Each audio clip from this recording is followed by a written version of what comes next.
Assalamualaikum warahmatullahi wabarakatuh. Selamat pagi teman-teman semuanya. Sebelumnya, perkenalkan kami dari kelompok 3 mata kuliah metodologi penelitian. Pada kesempatan kali ini, kami akan memaparkan materi mengenai penelitian survei atau survei research. Sebelumnya, perkenalkan anggota kelompok kami. Yang pertama ada Erlinda Nur Aulia dengan NPM 191040992. Yang kedua ada Nadila Amanda Raisa dengan NPM 19101041006. Yang ketiga ada Nurani Kofifah dengan NPM 201010408. Yang keempat ada Dwi Nur Rahmawati dengan NPM 20110104040. Dan yang terakhir ada Fitri Aisyah dengan NPM 20110104131. Pokok bahasan yang pertama adalah survei surat. Sebelumnya, apa sih survei surat itu? Jadi, survei surat adalah metode penelitian di mana responden menjawab kuesioner yang dikirim melalui pos berupa surat. Yang pada tahun 1996 menyoroti penurunan metode survei surat dalam akuntansi manajemen setelah periode lebih dari 25 tahun, di mana telah menjadi metode penelitian unggulan yang digunakan dalam disiplin. Dia mengaitkan penurunan tersebut dengan 3 faktor utama. Yang pertama yaitu minat yang berkembang pada bentuk penelitian alternatif yang dapat menyediakan sumber data yang lebih kaya. Yang kedua, meningkatnya kesulitan memiliki studi survei surat yang diterbitkan dalam jurnal-jurnal utama yang direferensikan. Dan yang ketiga adalah keraguan tentang kegunaan penelitian survei dalam akuntansi karena telah gagal menghasilkan pengetahuan yang kohesif tentang praktik akuntansi dan pengendalian meskipun 25 tahun telah mencoba melakukannya. Selanjutnya, analisis yang tentang studi survei yang diterbitkan dalam jurnal-jurnal besar, diantaranya Accounting Review, Accounting Organization and Society, Journal of Management Accounting Research, and Behavioral Research in Accounting, selama periode tahun 1985 sampai 1994, telah mengidentifikasi sejumlah kesulitan umum, diantaranya populasi sasaran yang rendah dengan rata-rata hanya 207 sasaran populasi. Jumlah responden pun rendah dengan rata-rata hanya 146. Selanjutnya adanya beberapa penelitian yang menggunakan prosedur tindak lanjut untuk meningkatkan ukuran sampel. Lalu tidak adanya analisis bias non-respon, tidak adanya studi yang menggunakan ukuran subjektif dan objektif dari pertunjukan, tidak adanya penggunaan prosedur sampling, dan kegagalan untuk mengumpulkan data faktual dan psikologis dalam studi yang sama, sehingga tidak memungkinkan untuk menghubungkan praktik dengan variabel perilaku. Yang pada tahun 1996 mengidentifikasi 7 peluang peningkatan. Yang pertama, program penelitian untuk membangun kerangka kerja penelitian. Adanya kebutuhan mendesak untuk mengembangkan tubuh pengetahuan yang koheren dalam akuntansi manajemen untuk mencocokkan pada bidang keuangan dan bidang akuntansi keuangan. Penelitian oportunistik sampai saat ini memiliki perkembangan yang terbatas, sehingga dampak anggaran tetap menjadi bidang utama dalam disiplin yang telah diteliti secara ekstensif. Lalu yang kedua, metode pengambilan sampel yang mengarah ke pengujian teori yang lebih kuat. Pengambilan sampel secara acak biasanya tidak dapat dilakukan, sehingga pengambilan sampel yang praktis lebih mendominasi. Lalu yang ketiga yaitu penggunaan metode tipe Dillman untuk mencapai ukuran sampel yang lebih besar. Prosedur tindak lanjut oleh Dillman menyarankan pengiriman 2 pengingat dan sponsorship oleh organisasi yang berpartisipasi dapat meningkatkan respon tetapi menimbulkan biaya tambahan serta kurangnya kontrol penelitian. Jika ingin menjamin anonimitas dalam pelaksanaan survei, maka jawaban survei tidak boleh menyertakan nama atau posisi responden guna mencegah hubungan antar individu tertentu. Hal tersebut akan meningkatkan biaya yang terkait dengan pengingat tindak lanjut karena surat akan dikirim ke responden dan non-responden. Yang keempat, mengatasi masalah bias non-respon. Tidak adanya referensi untuk non-respon di banyak makalah yang diterbitkan atau catatan di mana yang menyatakan bahwa non-respon tidak dianggap sebagai masalah menjadi perhatian. Disarankan bahwa tidak ada upaya serius yang dilakukan dalam memeriksa masalah tersebut. Lalu yang kelima yaitu beranjak dari instrumen survei yang ketinggalan zaman. Menyoroti pendapat sebelumnya seperti yang dikemukakan oleh Mahoney, Milani, dan McDonald, menunjukkan bahwa harus dimungkinkan untuk menghasilkan instrumen saat ini yang lebih relevan, tetapi insentif untuk melakukannya sangat tipis. Instrumen baru rentan dan membutuhkan pengujian ekstensif, serta tidak ada studi yang menguatkan menggunakan instrumen yang sama. Yang keenam, yaitu pengembangan survei atas dasar peningkatan pengetahuan organisasi. Jika instrumen survei tidak sesuai dengan bahasa dari perusahaan yang terlibat, maka tanggapan akan terbatas karena kan dirasakan tidak relevannya survei tersebut. Lalu yang terakhir yaitu beralih dari ukuran subjektif yang dilaporkan sendiri ke evaluasi yang lebih objektif. Yang mengamati hampir tidak adanya bisa dibilang peringkat superior yang lebih objektif. Namun, Brownell pada tahun 95 menyarankan bahwa kritik seperti itu terhadap kinerja yang dinilai sendiri terlalu berlebihan dan bahwa peringkat superior mungkin juga salah karena kisaran bawahan di bawah kendali suatu pengawas tunggal. Baik, untuk pokok bahasan yang selanjutnya adalah mengenai masalah desain dan perencanaan. Terdapat beberapa pertanyaan mendasar yang perlu dijawab pada tahap desain ini. Untuk yang pertama adalah survei seperti apa yang sedang kita pikirkan. Persyaratan pertanyaan penelitian dan dampak perbedaan biaya misalnya akan menjadi penting dalam menentukan apakah survei surat konvensional sesuai atau apakah survei yang dilakukan melalui telepon, email, atau melalui internet akan memberikan hasil yang superior dan lebih hemat biaya. Kemudian yang kedua adalah responden seperti apa yang kita targetkan. Hal ini akan membuat banyak perbedaan pada tahap perencanaan, tergantung pada apakah kita mentargetkan populasi secara umum atau proporsi yang sangat spesifik. Kemudian yang ketiga ada pertanyaan seperti apa yang ingin kita jawab. Dalam hal ini membantu jika kita telah dengan hati-hati menentukan pertanyaan penelitian serta hipotesis untuk mengarahkan tanggapan yang diharapkan. Kemudian yang keempat ada kategori respon seperti apa yang kita renungkan. Misalnya saja, apakah kita meminta pendapat, penilaian, atau justru menambah pengetahuan? Apakah kita menetapkan pertanyaan yang tertutup atau terbuka? Untuk pertanyaan nomor 5, urutan pertanyaan apa yang harus kita ikuti? Beberapa penulis, misalnya saja Parker 1992 menyarankan bahwa pertanyaan pendek dan mudah harus digunakan di awal yang mengarah ke pertanyaan paling penting di tengah survei, diikuti oleh pertanyaan yang relatif lebih pendek dan lebih mudah menjelang akhir. Hal ini untuk mendorong penyelesaian dari seluruh dokumen survei. Misalnya, Breiman tahun 2001 halaman 117 menunjukkan bahwa pertanyaan awal harus jelas relevan dengan topik penelitian dan tidak harus mengatasi masalah pribadi. Pada tahap ini, kita juga harus mempertimbangkan apakah akan ada efek urutan selanjutnya. Kemudian untuk pertanyaan yang keenam adalah bagaimana tata letak instrumen survei. Sebagian besar penulis setuju bahwa survei tidak boleh terlalu panjang, tetapi yang lebih penting, survei harus dibuat menarik dan relevan dengan audiens sasaran. Kuesioner yang panjang lebih hemat biaya, tetapi hanya jika benar-benar dikembalikan. Panjang optimal bergantung pada format instrumen survei, tetapi biasanya tidak boleh lebih dari 4 halaman untuk populasi umum. Lalu untuk pertanyaan yang terakhir adalah bagaimana kita memilih sampel. Jika kita memiliki populasi yang diketahui, kita mungkin akan memiliki kerangka sampel yang tersedia. Kemudian dapat mengambil sampel secara acak atau random dari populasi ini atau memilih setiap item ke N untuk memberikan ukuran sampel yang diperlukan atau membuat stratifikasi populasi sesuai dengan karakteristiknya untuk memastikan bahwa telah diberikan sampel yang representatif. Uji coba percontohan. Uji coba instrumen survei yang ekstensif sangat penting untuk menunjukkan bahwa instrumen tersebut mampu menghasilkan tanggapan yang diperlukan dari audiens sasaran.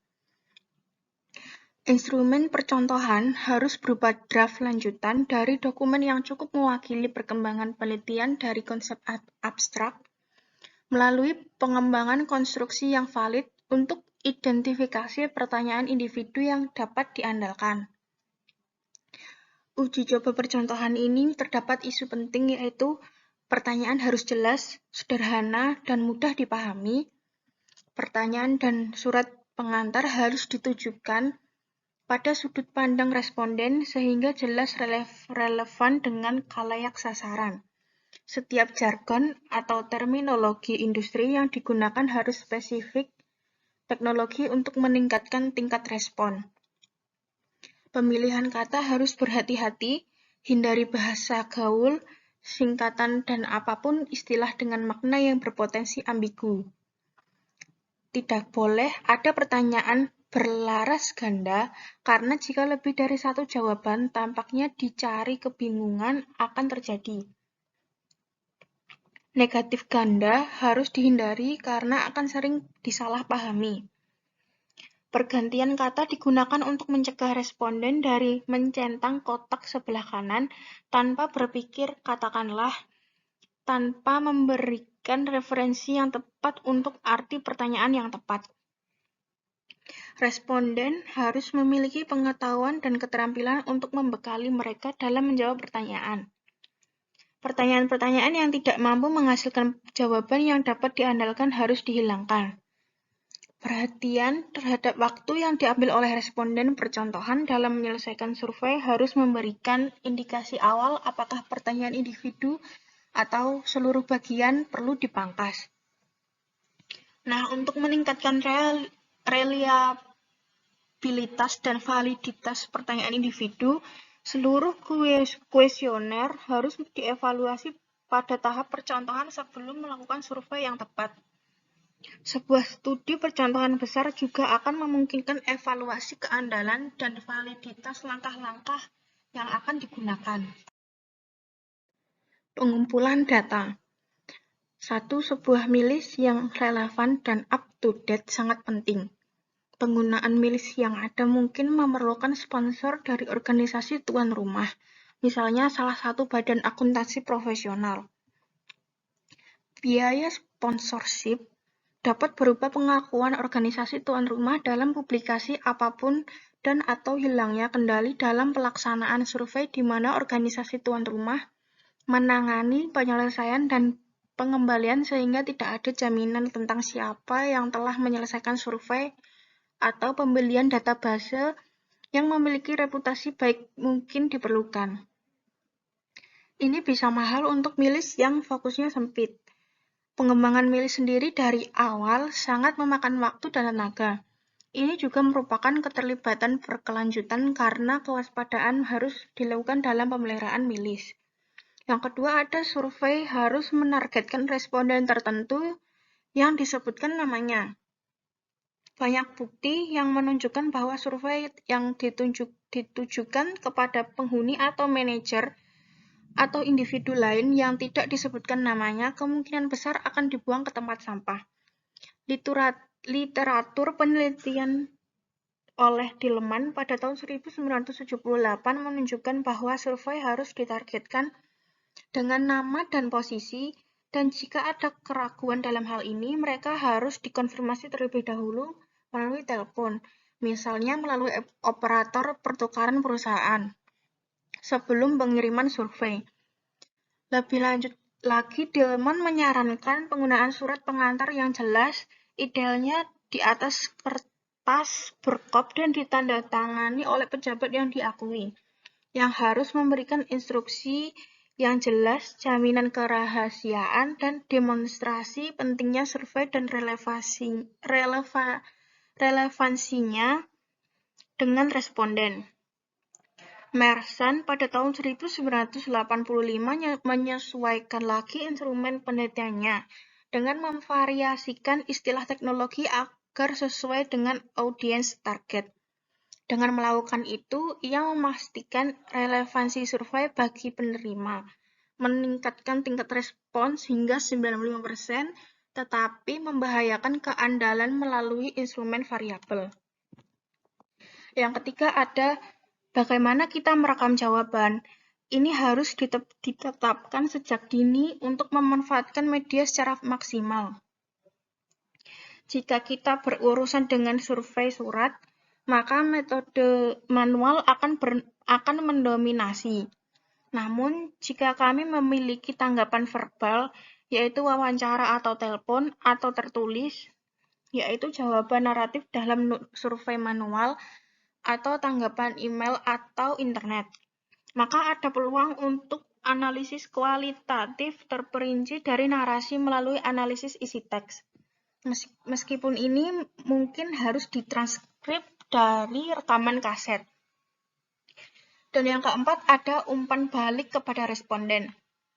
Penawaran hasil agregat kepada responden dapat memberikan insentif yang mendorong penyelesaian survei.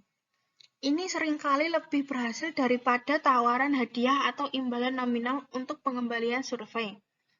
Bagaimanapun, surat terima kasih kepada responden adalah sopan santun yang baik dan dapat meningkatkan keinginan untuk lebih lanjut keterlibatan. Misalnya, mungkin mendorong responden untuk membuat sendiri tersedia untuk wawancara tidak lanjut, untuk memberikan klarifikasi dan detail.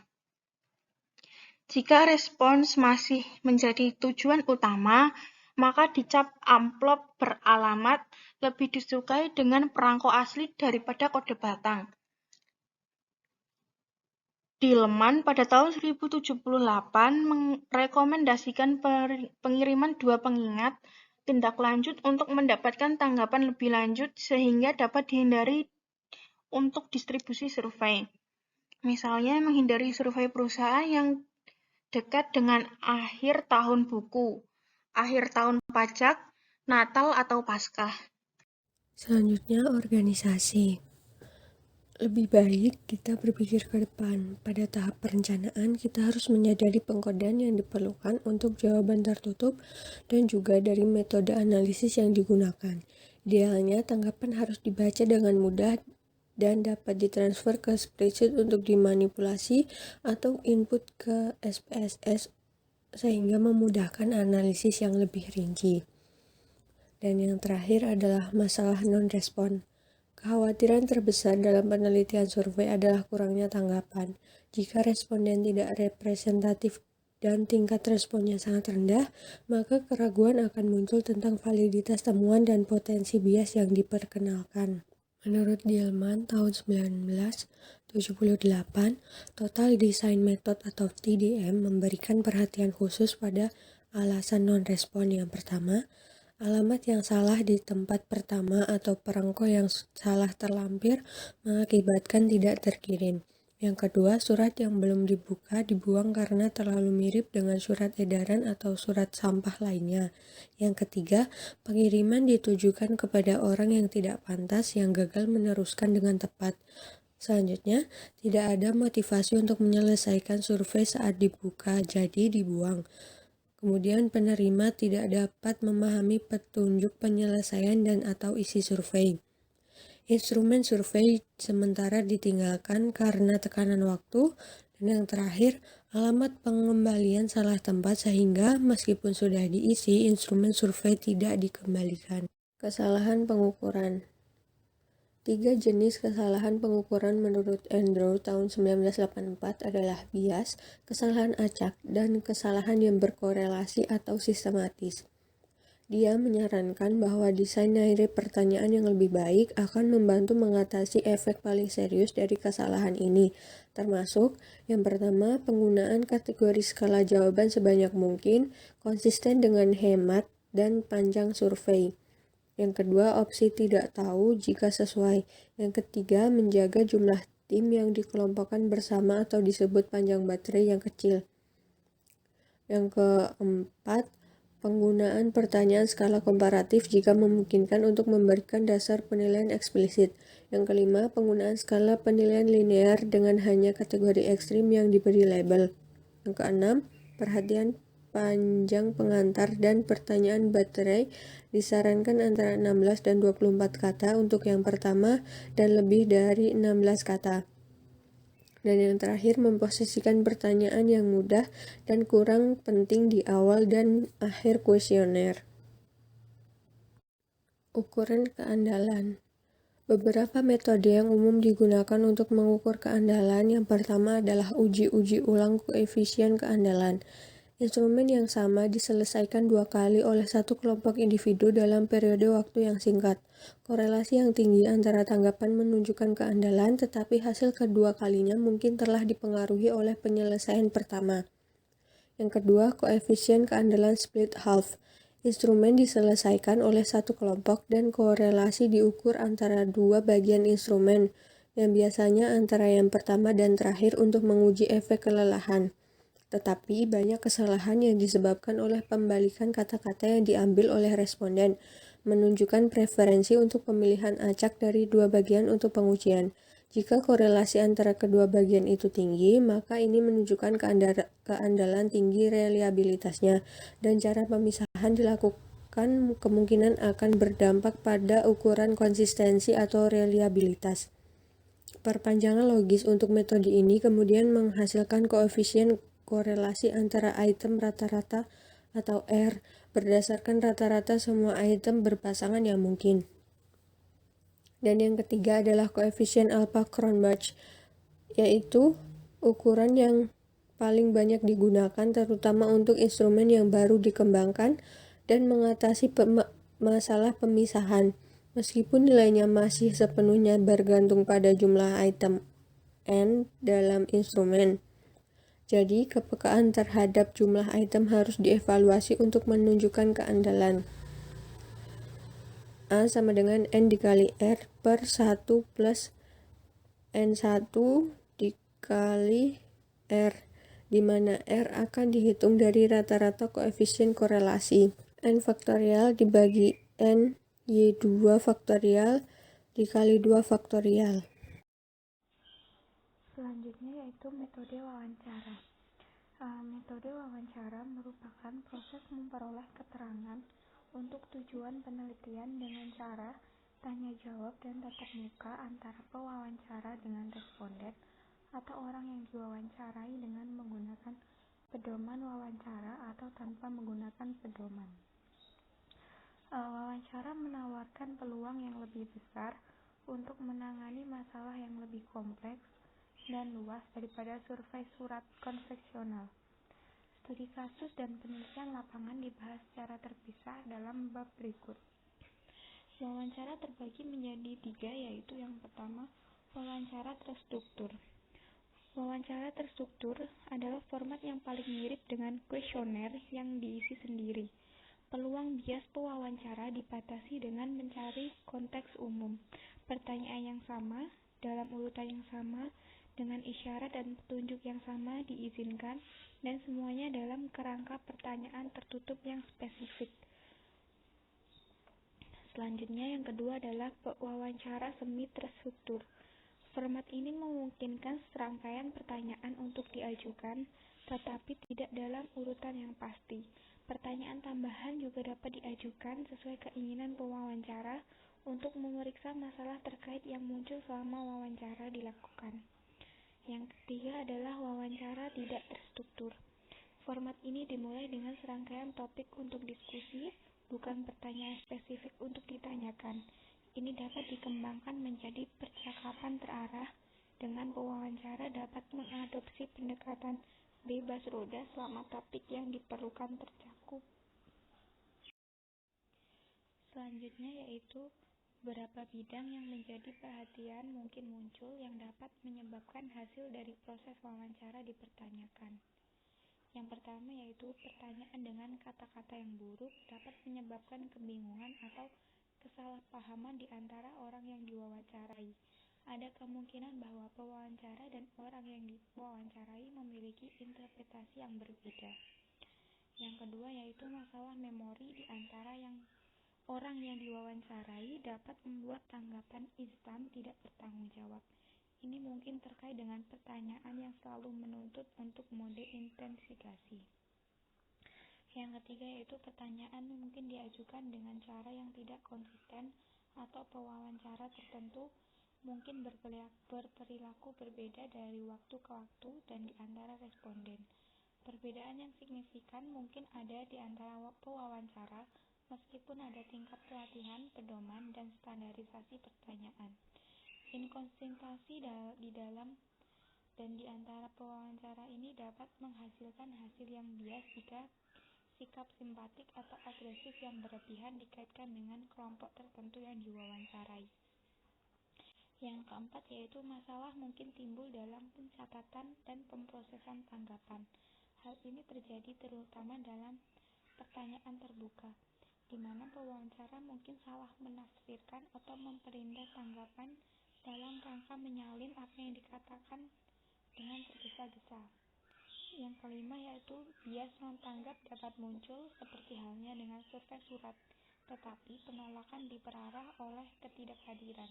Persyaratan tatap muka mungkin memerlukan panggilan balik yang sering atau analog dengan surat pengingat, dan keberhasilannya mungkin tergantung pada jenis kelamin, aturan berpakaian, dan sikap pewawancara yang tidak mengancam. Kategori khusus masalah bagi pewawancara mungkin berkaitan dengan perhatian terhadap masalah etika.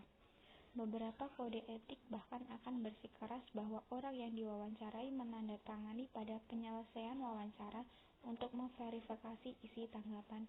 Poin-poin khusus yang harus ditangani meliputi yang pertama yaitu pewawancara harus jelas mengidentifikasi diri mereka, status mereka, dan tujuan wawancara.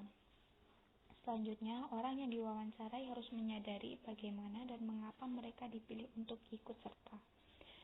Ketiga, kerahasiaan dan anonimitas tanggapan harus ditekankan. Yang keempat, partisipasi sukarela sangat penting sehingga orang yang diwawancarai bebas untuk menarik kerjasama setiap saat. Yang kelima, harus ada kesempatan bagi orang yang diwawancarai untuk mengajukan pertanyaan kepada pewawancara. Pewawancara perlu berhati-hati karena jika lengah mereka dapat dibujuk untuk mengungkapkan pertanyaan penelitian yang sedang diperiksa. Sekian materi yang dapat kami paparkan pada kesempatan kali ini. Kami mohon maaf apabila terdapat kesalahan dalam penulisan kata maupun ucapan. Kami akhiri, wabillahi taufiq wal hidayah. Wassalamualaikum warahmatullahi wabarakatuh.